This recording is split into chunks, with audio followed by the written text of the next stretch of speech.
Hello, I'm Simon Owens, and you're listening to The Business of Content, a podcast about how publishers create, distribute, and monetize their digital content. In this week's episode, we're talking about a website that generates 1 million visitors per month and $500,000 in annual revenue. Pat Wall's most successful startup to date was born in the wake of a previous failed startup. Back in 2016, he and a couple other co-founders had been operating a B2B SaaS platform, but after it struggled to gain traction, they were forced to shut it down. But Pat never lost the entrepreneurship itch, and in 2017, he started interviewing other startup founders on the phone and converting those interviews into case studies for a website called Starter Story. After a few of those case studies blew up on Reddit, Pat knew he was onto something, so he started publishing them with more frequency. Flash forward a few years, and Starter Story now attracts over 1 million visitors a month, many from Google searches. It also generates $500,000 in annual revenue through a mixture of advertising, membership, and affiliate marketing. It's an amazing success story, and Pat walked me through how he built the site step by step. Before we jump into the interview, I'm excited to talk about this week's sponsor. That sponsor is the CEX Creator Economy Expo. It takes place from May 2nd to the 4th at the Arizona Grand Resort in Phoenix. It's an event dedicated to individual content creators and small media companies. Over 40 sessions will help you grow your audience, drive new revenue lines, sharpen up content operations, and teach you about Web3 business models. The event is limited to just 500 people and includes amazing speakers like New York Times 5-time bestseller Dan Pink, TikTok Twitch star Leash Capiche, Ann Handley, Joe Polizzi, Roberto Blake, and 30 other world-class content/media entrepreneurs. Plus, attendees get all the recordings as well, so if you miss a session, you can actually go back and watch the recordings. Sign up today and get your all-access pass and $200 off the already low rate by going to cex.events and use coupon code SIMON. That's cex.events and coupon code SIMON. I'll leave a link in the description. Okay, now on to my interview with Pat. Hey Pat, thanks for joining us. Yeah, thanks for having me. Big fan of the newsletter. So you founded a site called Starter Story, which is ostensibly a media company, but you don't have like a media background. Like you have a software background, right? Yep, exactly. I had a few different careers, but my last time I had a real job, I guess, was I was a software engineer, and I always thought that I was going to start. I was always entrepreneurial. I thought I was going to start a software business, but um, turns Yeah. out I started a media business. But yeah, we can go into Well, that. you did start a software as a service business at some point, right? Yep. Yep. Actually, before Starter Story, the media company that I run now, I had actually tried to start a traditional SaaS business, B2B SaaS business. And because that business kind of failed, I ended up starting Starter Story, a media company based around entrepreneurship, because I loved the process of starting a company and I still wanted to go start something new. So I ended up starting like basically a blog after that failed startup. What was the SaaS company? What did it do?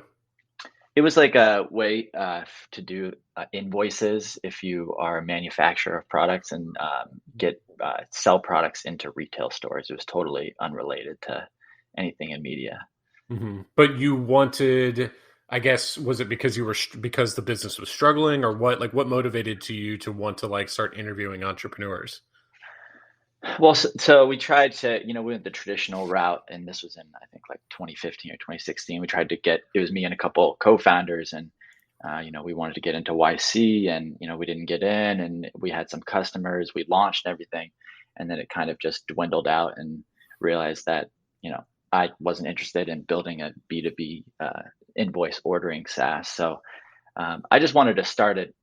I love the process of starting a company, and I wanted to do something on my own that I could do without co-founders. And I figured that if I started just with a blog and started talking to other entrepreneurs, because it's the niche of the blog is entrepreneurship and starting businesses, that maybe I would find a new business idea out of this, or I would connect with some other entrepreneur and start something new after that. So you didn't set out to launch a media business. You wanted to use the blog as a jumping off point to find some other new business to start. Yeah. Yeah. That and also just like kind of the dream of many entrepreneurs, which is just, not to have to work a job anymore. I wanted to have my own business. And that was kind of another motivation, is that I wanted to, I didn't really want to work as a software engineer for the rest of my life. And so you launched Starter Story what year? It was I first started working on it in late 2017, and then like really the launch was early 2018. Uh-huh. And so you launched as a blog. What platform did you use for blogging? Well, I tried to build it on WordPress, but since I'm a software engineer, I was just, the kind of person that I'm just going to build this on my own. So I built it in its own custom framework. Now it's now a custom framework still. It's Ruby on Rails, but yeah, I built it with my own software engineering and coding skills. And so walk me through the launch in the early months. Like what did the blog look like? Like what were you publishing on a regular basis? It took me a couple months to even launch the product at all. Actually, the hard part for me was because I didn't come from a media or content background or journalism background like you. It was just really challenging to even write and put together the stories. I just remember finding the entrepreneurs to interview, and then crafting a story out of that was compelling. I think it took like 2 or 3 months, and I was working, nights and weekends at the time because I had a full-time job. So that took me about 2 to 3 months to really get like a website that was like, someone would look at and realize that, it has something interesting or useful on it. And so you started, how did you start finding entrepreneurs to feature? Was there anything were there any other blogs or podcasts or something that you wanted to kind of model it off of that you admired? Yep. Yep. So I really admired this blog, or I guess platform, called Indie Hackers at the time, and they were about interviewing software engineers on how they started their own businesses. So I really liked that because it was very transparent. And then there's a bunch of other websites, but I did find that a lot of um, content about entrepreneurship, like like Forbes and those kind of places, they do TechCrunch. They don't really showcase like real stories about entrepreneurs. It's kind of like, blah, blah, blah raises some millions of dollars. So I wanted to interview just regular people and share, small business stories, like how you started a business that, sustains your lifestyle or something like that. So Yeah, and you've yeah, created like a template that is kind of basically like a case study where you can really kind of like go through and understand, how they came up with the idea, their initial launch, how they found customers, how they yeah, generate revenue. Like it's very structured, right? yeah, yeah. I Uh-huh. mean, I wanted to cover like the hardest things for me when starting a business was like, for me, like, how do you find a good idea for a business? How do you launch the business? Like specifically, what are the steps that you need to do to launch and get like your first customer, your first 10 customers?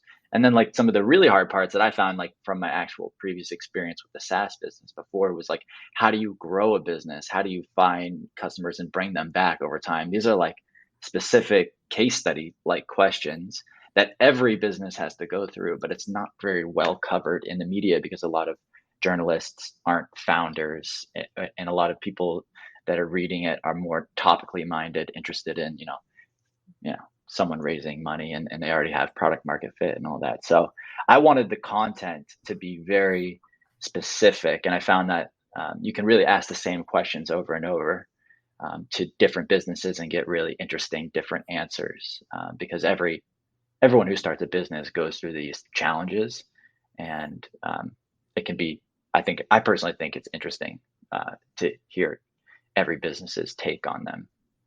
And so how did you find those? How did you choose the entrepreneurs in those early days? And like, what was your pitch to them? And like, how did you start like interviewing them?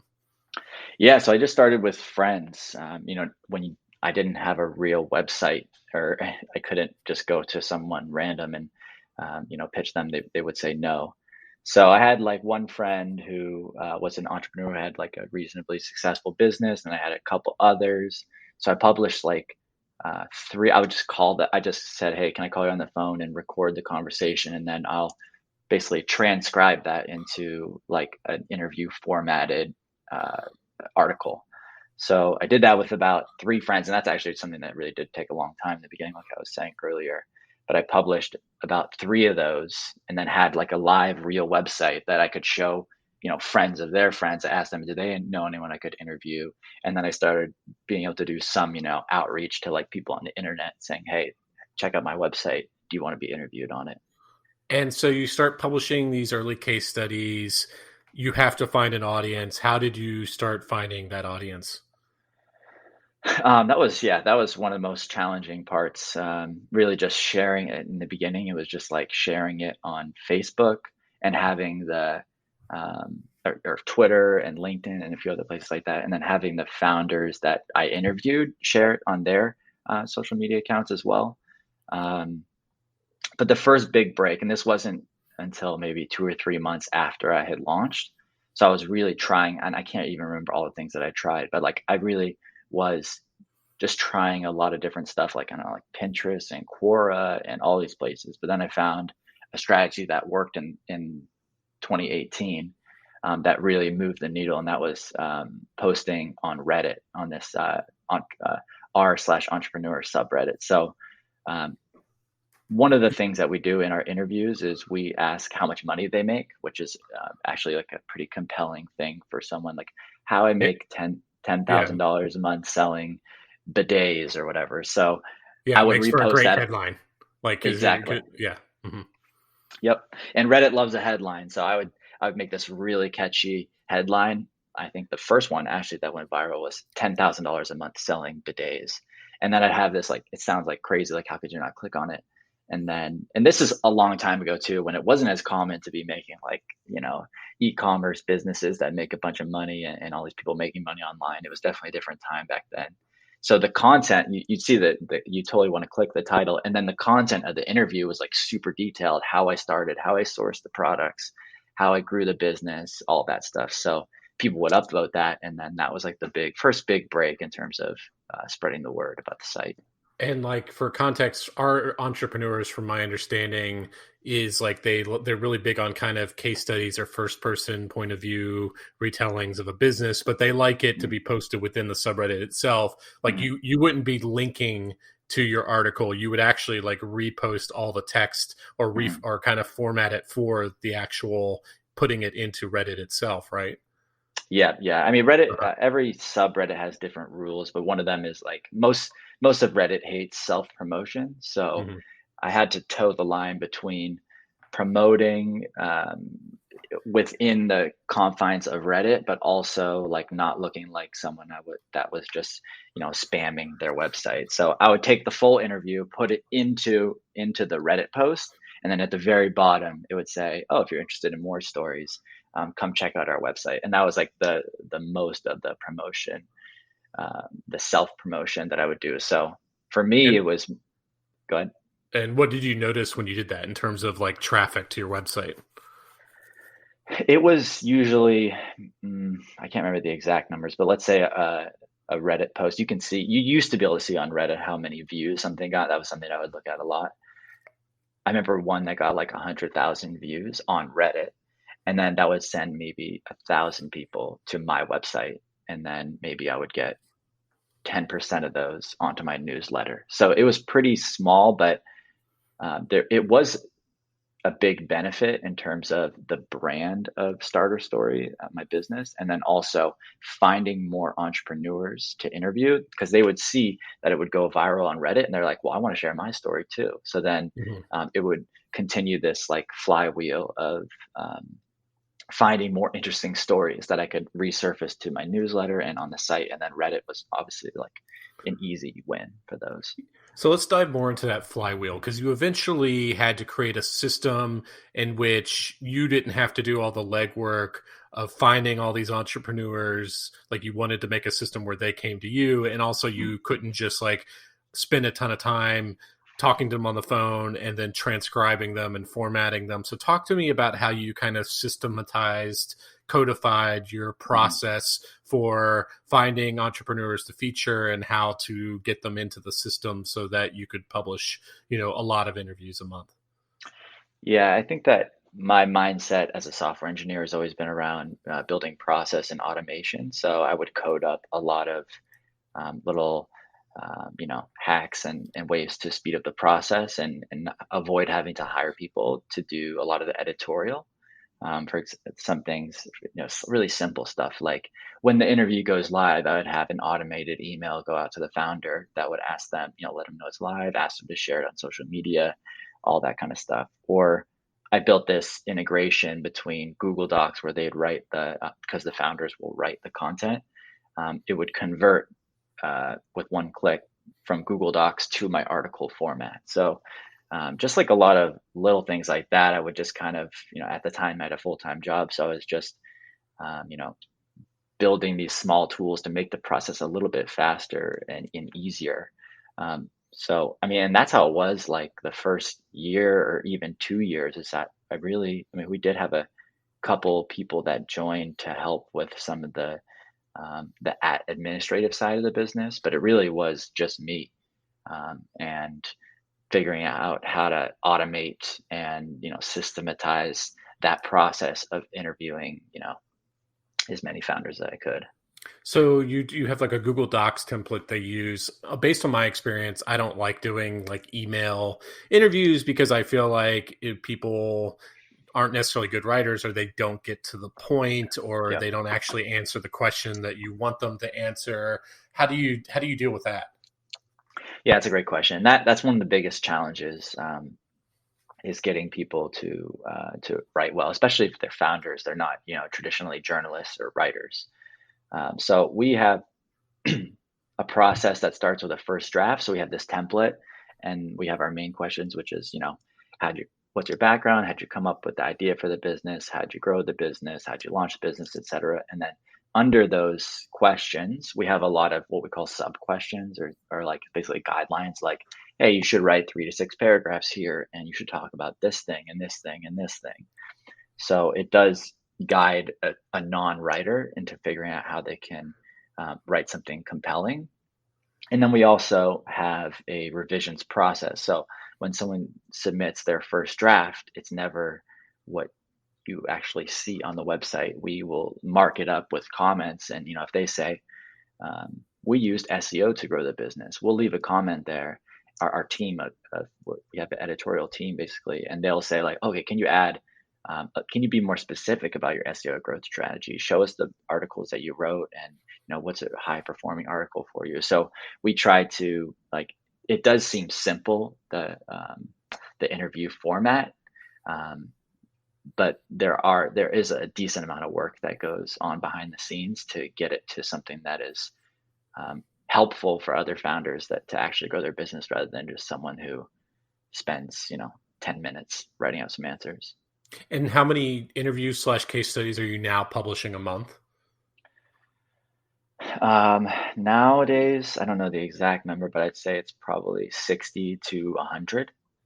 And most of these are kind of like bootstrapped small businesses, not the ones you'd see featured in like a TechCrunch. Yeah, exactly. If anything from, starting how I started a, blog to how I started a roofing business, like a construction business or anything like that, really just any sort of small business. The ones that do particularly well are, online businesses or, semi-online businesses like service businesses in your local area that benefit from, the changes in online. Yeah. So how did you move beyond Reddit as you're being dependent on Reddit for your audience building? Like one of the things you did is you started repurposing some of your case study content because like, how I generated 10,000 a month from a roofing business. That's not super SEO friendly. It's good for social sharing. It's good for getting people to click, but Mm-hmm. nobody is Googling that exact phrase. How did you start like taking your content and making it do well with search engines? Yeah, and that's something that we've been doing in the last year. What does well in search engines, we found, yeah, is not interview content because even if we make the title of the article how to start a roofing business, Google, the reader does not expect an interview or want to read an interview because it doesn't get straight to the point, which I think is the most important part about SEO, is answering the searcher's query as fast as possible. So um, we would take that interview and be this is just an example, be like 10 ways to grow your roofing business, because someone might search into Google and say how to grow my roofing business or how to grow my service business, and then we'll write an article around that and take tidbits from our article or from our interview with the person and show like a real world example, like John, who runs this roofing business, and we can link it and how much money he makes and all that, and then show the specific example of how he grew his business. So I think that's also our advantage in SEO, is that we, instead of just, again, being some content writer who doesn't know anything about roofing business growth, we can show specific examples of how someone else grew their roofing business in an SEO friendly format, and then that will perform better on Google than the blog span. And what kind of effects have you started to see as a result of this strategy? This has been the biggest, I mean, it's been the biggest change in our business. We went from 100,000 per month to about 1 million per month. So this is 100,000 unique visitors, page views? yeah, unique visitors. I don't know the exact numbers, but we basically, I say like 7 or 8 or 10x traffic for the business, and most of it is now coming through SEO. So a lot of people come and find Starter Story through an SEO optimized article, and then stay for the interviews, sign up for the newsletter, and so on. So Mm-hmm. um, that has been the biggest growth, and this was during the pandemic when a lot of, I know, online businesses grew, but that was a big change for us. And the newsletter is another big audience builder for you. How many subscribers does it have? We have almost 150,000 subscribers on the newsletter. And so tell Uh, me about the newsletter itself. Like, how is it structured? How often is it sent? What's kind of the appeal of signing up for the newsletter? yeah, so I mean, the newsletter is something that, to be honest, we're always trying to figure out. Like, I look at some of these businesses that are like purely newsletter plays, and I get a little bit jealous when I hear, about their open rates, and the format is always so specific, like like the daily newsletter format and that sort of thing. Ours has always been just a weekly newsletter that showcases our new case studies, and the format has changed a lot, but we do have new content coming out every week, so that is the best place for us to show new case studies that we've done, and we always have something interesting, like $10,000 selling bidets or whatever. Um, that has been our format, so we just share the newest stories, basically. Mm-hmm. So you don't do any curation. You don't do any creative, like original content for the newsletter itself. We do curation around it, so like maybe there's some sort of trend in this story, which is like a blogger making a bunch of money. We will write a bit about why starting a blog is particularly fruitful in this day, and then we can link to other successful blogger stories that we've done in the past. So when then we can link to 10 more blogging case studies. So if you're really interested in learning more about how to start a blog, you've got 11 case studies right there that are helpful. How are you staffing the site? We mainly hire people. I think that's another interesting way that we're built, is that everyone is a contractor for the site, and right now we have about 18 to 20 different contractors who work on anything from data entry, which we have a lot of data on the site that we use for some of our SEO pages, and then content writing and content curation, writing the newsletter, doing certain campaigns for us. And so some people, we mainly hire people through Upwork, and then also just people that have been supporters or fans of the site. We've hired a few people that way too.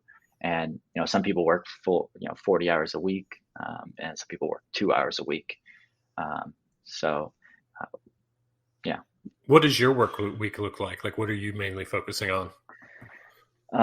Lately, it's been, I still do all of the the technology behind the site, because it is a custom built site. We're constantly adding new features, and a lot of our SEO initiatives are like programmatic or data based, and other various, like, we create, like, for example, uh, a widget on a page that is like more advanced than you'd be able to build with WordPress. We do stuff like that. So I do a lot of the technology stuff, and then um, usually just helping our freelancers or anyone get stuff done, and So reviewing you're not things. Oh you're yeah. not as responsible anymore for like the content creation. Oh no, no, no. I haven't done that for a long time. In terms of the interviews, or the SEO. Yeah, or No. just the interviews, the article writing, Yeah. the editing.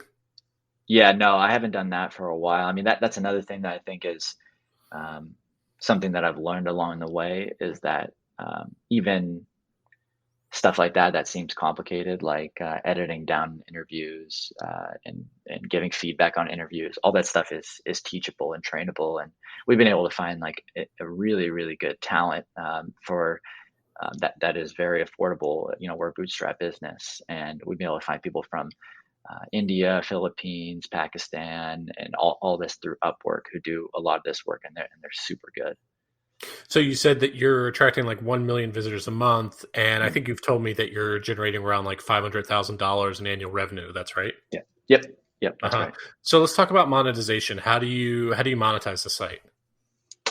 So we've done a lot of different stuff with monetization. I mean, it all started when I was first starting out the business and just trying to figure out, um, how to just interview founders. I didn't, expect it to get to this point, but we started with, like, native ad sponsors. So this company actually has sponsored us since the beginning. They're called Klaviyo. They're email marketing Mailchimp competitor.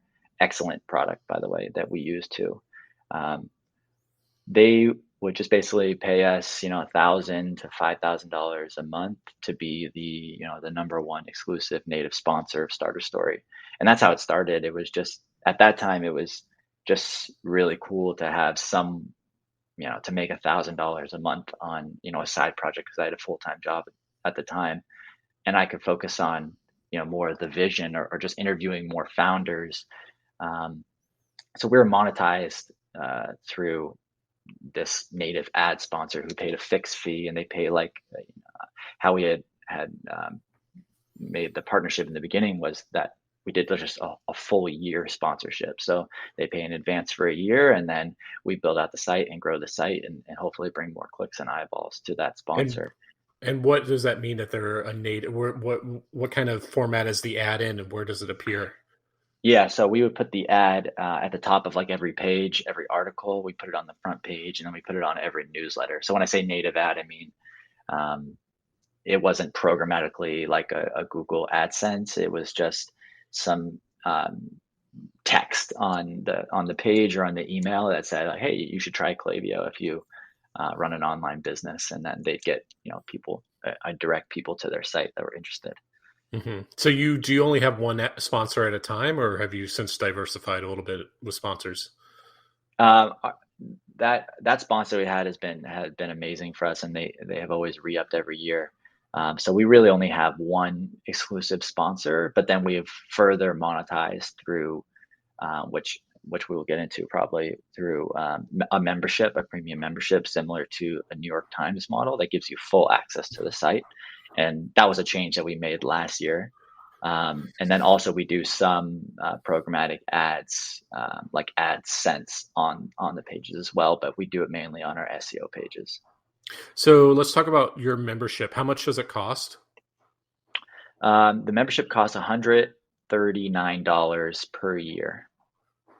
Uh-huh. And so what do you said it's like the New York Times. So is it like a metered paywall Yeah. where if they read a certain number of case studies, then that prompts them to pay, or what does that look like? Yeah. Oh, yeah. So, yeah. So we started it last year. We created, yeah, basically a metered paywall. You can read 3 stories per month, and then at that point, you can pay to get full access to our 2,000 plus case studies. We also build, what I call, I guess, data as products, or we build like digital products within the app. So, for example, we have not only do we have a case studies database, so we have all these case studies, but we also have a business ideas database. So we tie like all of our stories to different business ideas and find other business ideas, and we put them inside of an app basically in our site that shows, uh, you know, different business ideas that you could start. And then we also have, for example, like a marketing ideas database. So like if you run a business, here are 200 ways you can grow your business. And we show case studies for each of those growth methods so you can find new ways to grow your business. So with the So how premium would member, how yeah. would hypothetically a subscriber use, like, for instance, the business idea database? Like, walk me through that user journey of how what they would actually, what's the use case in which they would want to use it, and how do they use it? Yeah. So for example, we might have a piece of content that is like 50 business ideas that have high revenues and high profits. So for each business idea, we have like used some of our case studies and then also like external data sources to tell you like what's the market opportunity, like what's the size of this market. So if it's starting a hair salon, what's the size of the hair market? Um, or is like what is the typical profit margin of running a hair salon? So we have like a lot of data. So if you are interested in looking at like sorting business idea, like you come across this article and you looking to start a business, you could further go look at our business ideas database, which has stuff like how much does it cost to start the business. We'll show you all the different things you need to start and how much it'll cost, or like what's the typical profit margin, what's the size of the market, um, How do what you are know some. that? Like, or do you have someone just doing data entry that's like going and looking up these statistics somewhere? Yeah, we have data entry, and then I mean, there's a lot of different ways that we do it. We have like because we built our own custom CMS. Basically, these are like actual data entry or from different data sources. Or we look at the type of business that it is. So if it's an e-commerce business, we know what the typical costs are for an e-commerce business, or if it's a service business.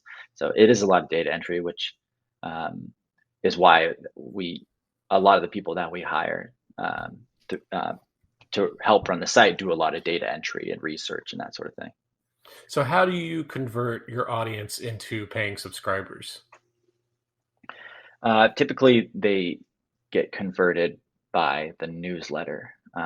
So that's one thing that I think is interesting as a media business is like a lot of our traffic comes from SEO, um, but if you look at our conversions, almost half of them come from the newsletter directly. So oftentimes what happens is someone will find our site through an SEO article, or they'll find it through the homepage if they're interested in the case studies, and then they'll sign up to the newsletter and they'll get a bunch of newsletters, or they'll get do some stuff with like nurturing sequence email drips, um, and then eventually that will take them over the edge to pull out their wallet and buy the membership.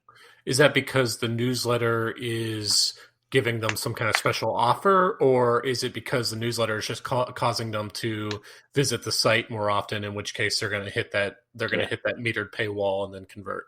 Yeah, no, that's a great question. Yeah, both, I think. Our goal with the newsletter is to like put as many interesting stories on there as possible so that people will want to read them. And then, if they click more than 3 per month, then they're going to be, hopefully interested in accessing the full database. And then we also do offers, like you say, like we'll have like first year get 30% off, or we'll do, like Labor Day sales and a lot of stuff like that that you'll see from e-commerce businesses. I've learned some cool stuff with that too. Hmm.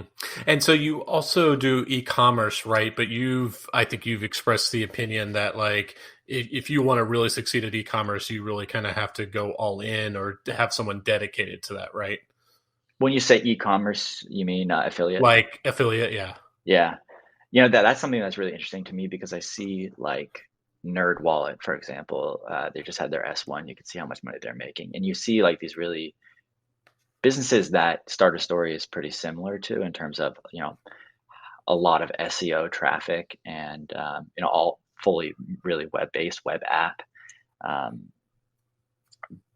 but when I look at my affiliate revenue, I mean, most of the stuff that we're doing is, we're probably, with 1 million people per month, we make maybe $1,000 or $2,000 a month in pure affiliate revenue. And that's really just because we're, putting links to books, and then we link to some useful tools like Shopify, and sometimes we'll get a cut of the revenue from that. But I think to make it an affiliate, and I'm still learning a lot about affiliate. I mean, obviously it can be a huge business. There's so many examples of that, but you have to really I think that has to be your whole business to make that work. But Yeah. Or it sounds like it's a huge growth potential in the sense of like yeah, maybe you could hire a full-time person whose focus is just that yeah, at some point. that's exactly what I was thinking, is if you can just have one mind on that. And I do think it's also like, you want to, a lot of the times is you build your content around that. So um, someone was telling me about like an Uber promotion where they wrote an article about how to become an Uber driver this year. And that was really popular during that time. And then every time they send someone to become an Uber driver, they made $100, and like it Yeah. cost nothing to become an Uber driver. And I'm sure that like they built the content, and they probably like promoted the crap out of it, and probably did paid ads to that content, which is why it works. So it really needs like a full plan and a strategy around it, I think. Yeah, I know the Penny Hoarder Yeah, does a lot of stuff like that, that's and what I was thinking of when that's called performance marketing. And then so you've converted about 2,000 paying subscribers. yeah, Yeah, so that's like a $250,000 part of your business is just the memberships alone. yeah, yeah. That's Uh-huh. that's about right. Yeah, it's about 30%. These are just high level numbers, but say 40% memberships. Maybe that's 50% of the business or of revenue is memberships, and then 30% is this native sponsors, and then about 20% is um, programmatic AdSense and affiliate marketing. So are you doing any like non-written content like podcast or video? It strikes me as like interviews with entrepreneurs, especially with podcasts, like you think like super popular podcasts like How I Built This or My Mhm. First Million or stuff like that. Like seems like something people would want to listen to. Have you thought about moving into that at all? Yeah, I mean, a million people have asked me to, or have asked if we have a podcast or started a podcast, but um, I don't know. You can say the same thing for a lot of stuff, like why aren't you selling courses, or why don't you do stuff on TikTok, or why don't you figure out your Instagram strategy? I mean, and we've tried a lot of stuff. Like I've probably been close to starting a podcast a few times, um, but I still feel like there's so much opportunity in just web. Like if we have 1 million users right now, I'm pretty confident we can get to 5 million and then 10 million with with this strategy that we're doing now. And there's still a lot to learn, and this really just feels like the beginning. And I don't want to. One of my problems as a founder is like, because I've started other businesses, and even Starter Story itself is like it gets too broad. Sometimes I have to bring it back down to reality and say, okay, what can we focus on the thing that really works for us, and that's web. Yeah. And I try to avoid. I would love to do a podcast, and like something I saw recently is TikTok, is like how much traffic that was driving for someone. I was like, damn, I really want to do that, but I don't have the bandwidth, because we are bootstrapped. We don't have a few million in the bank that we can just have someone do Yeah. for us. And that's always the problem with these bootstrap companies, and also in some ways, like the good thing about them because it keeps you focused. But like I talk to a ton of like media business entrepreneurs just through my podcast and newsletter, and they're always like, "Well, why aren't you doing this? Why aren't you doing that?" It's like, well, if you gave me $500,000, I could hire up some people to focus on that. But for right Yep. now, I only have X number of hours in the week. And so I Yep. have to stay focused on, what I can do. But, Yep. speaking of which, when you look ahead like 5 years, what would you like to be moving into? What would you, when you have that extra million in the bank, what would you like to invest it in? Uh, I don't know. I think, yeah, I don't know. I think I would like to find another channel of another acquisition channel, like you say. Like, it is a little bit scary to have the whole business um, relying on search, because one big change can, like, we do our best to not do something that's like, what's it called, where when it's black hat or whatever, like we're not trying to Yeah, black scam. hack Yeah. SEO. Okay. We're trying to do everything the right way, but it is scary that, one, like if you rely your business on a certain platform, like, how publishers used to rely on Facebook or whatever, I would like to have another acquisition channel that really works, or just have, um, yeah, I don't know. But I think that just like in general, building up the brand to have like a more to have our product and business model and brand be more concrete, because that's one of the things that I try to, like, I struggle with, is building up that brand loyalty. And I think that's really only something you can do over years, and building more products for that brand. So like you say, like the podcast is actually super, even though it's really time consuming and it feels like not something we should work on. It's like, and maybe, only a few hundred or thousand people listen to it, whereas a million people are coming through SEO. It still is probably like, may have a bigger impact on founders than SEO. So like building up more useful and products and ways of reaching people, I guess. Would you ever take investment, or are you committed to being bootstrapped? Yeah, I probably would take investment. But to be honest, like the business is profitable, and I kind of hate the idea of having to, every time I send like a monthly report, and there are a couple of people that are in VCs, and they ask me a million questions about what's your, retention rate and your growth rate and this and this, and there's a bunch of questions. And it just reminds me of like why I quit my full-time job, and, not to have to report to people, and jump on meetings. And I've been through the process of going through YC interviews, and how like stressful that is to like impress these investors and build this narrative and do all this stuff that like it's really just not that interesting to me. So the idea of going out and getting funding and getting rejected by like a bunch of investors who don't believe your vision, and when you have something working, it just doesn't sound like a good use of my time. Yeah. So ideally for you, it'd be an investor who just loves the site and just falls in your lap. Yeah. Well, Pat, those were all the questions I have for you. Where can people find you online? You can, if you go on Twitter, you can just search Pat Walls, PatWalls, Twitter, and you probably find it. And then obviously starterstory.com, and you can check out the bunch of case studies, and hopefully you'll find something useful if you're also starting a business, or even starting a blog or a media company or anything like that. Okay, well, it's a lot of fun. Thanks for joining me. Yeah. Okay, thanks for joining us. I'm actually on the lookout for new guests for this podcast, so if you do interesting stuff in digital content, whether you're a full-time YouTuber, a media executive, or run a cool niche newsletter, definitely reach out. My email address is simonowens@gmail.com. Okay, see you next week.